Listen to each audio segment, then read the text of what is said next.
আবারও ভুল প্রমাণিত হলেন আইনস্টাইন। ১০০ বছর পর কোয়ান্টাম মেকানিক্সের জয়।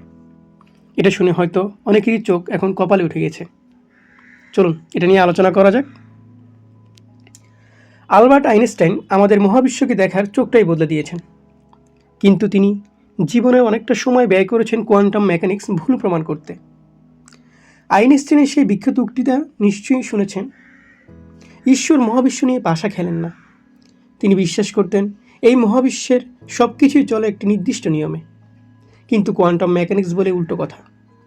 কোয়ান্টাম রাজ্যে সব কিছুই অনিশ্চিত, অদ্ভুত ও রহস্যময়। আইনস্টাইন এই অনিশ্চয়তা একদমই মেনে নিতে পারেননি। তাই তিনি দিনের পর দিন তর্ক করেছেন আরেক কিংবদন্তি বিজ্ঞানী নিলস বোরের সঙ্গে। আজ থেকে প্রায় ১০০ বছর আগের কথা।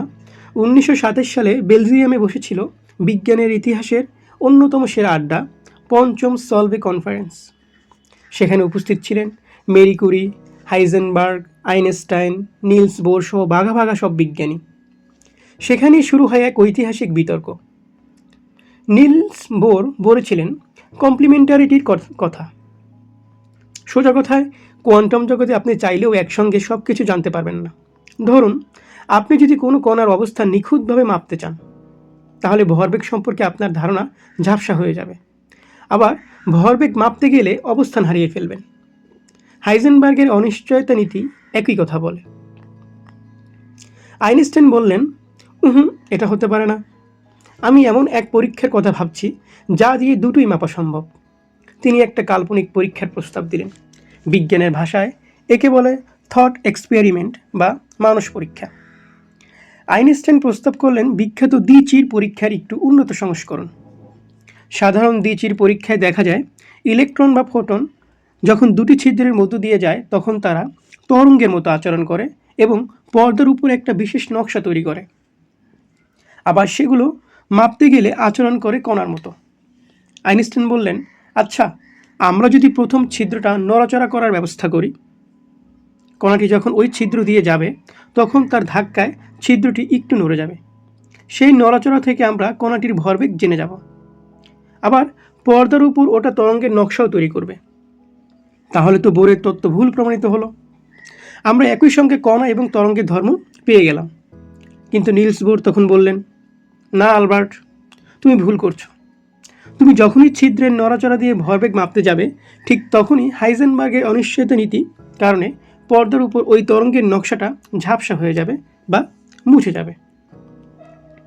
তখন এটি ছিল শুধু মস্তিষ্কের লড়াই। কিন্তু ১০০ বছর পর চীনের একদল বিজ্ঞানী আইনস্টাইনের সেই কাল্পনিক পরীক্ষাটি বাস্তব করে দেখিয়েছেন। সেই পরীক্ষায় আইনস্টাইন আবারও হারলেন। চীনের university of science and technology of চায়নার বিজ্ঞানী জিয়ান ওয়ে প্যান এবং তার দল এই পরীক্ষাটি চালিয়েছিলেন। তারা ব্যবহার করেছিলেন রুবিডিয়াম পরমাণু। পরমাণুটিকে শূন্যে ভাসিয়ে রাখার জন্য তারা অপটিক্যাল টুইজার ব্যবহার করেছেন। এটি হলো সায়েন্স ফিকশন সিনেমার ট্রাক্টর বিমের মতো আলো দিয়ে কোনো বস্তুকে ধরে রাখার প্রযুক্তি। তারা একটি ফোটনের সঙ্গে পরমাণুটিকে এমনভাবে যুক্ত করেছেন যাতে ফোটনটি দ্বিচিরের মধ্য দিয়ে যাওয়ার সময় ভরবেগ মাপা যায়। বিজ্ঞানীরা দেখলেন, যে মুহূর্তে তারা ভরবেগ মাপার চেষ্টা করলেন, ঠিক সেই মুহূর্তে নিলস বোরের ভবিষ্যৎবাণী সত্য হয়ে গেল। পর্দার উপর থাকা তরঙ্গের সেই সুন্দর নকশা গেল ঝাপসা হয়ে। অর্থাৎ আপনি প্রকৃতিকে ধোঁকা দিতে পারবেন না।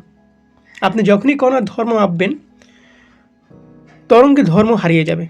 আর তরঙ্গের ধর্ম দেখতে চাইলে কণার ধর্ম ছাড়তে হবে। দুটোকে একসঙ্গে পাওয়া সম্ভব নয়। এই নতুন পরীক্ষাটি শুধু আইনস্টাইনকেই ভুল প্রমাণ করেনি, বরং কোয়ান্টাম মেকানিক্সের ভিত্তি যে কতটা মজবুত তাও আবারও চোখে আঙুল দিয়ে দেখিয়ে দিল। তবে আইনস্টাইন ভুল করলেও তার এই ভুলগুলোই বিজ্ঞানকে আজকের এই পর্যায়ে নিয়ে এসেছে। তার সেই চ্যালেঞ্জগুলো না থাকলে বিজ্ঞানীরা হয়তো এত গভীরে গিয়ে চিন্তাই করতে পারতেন না। ধন্যবাদ।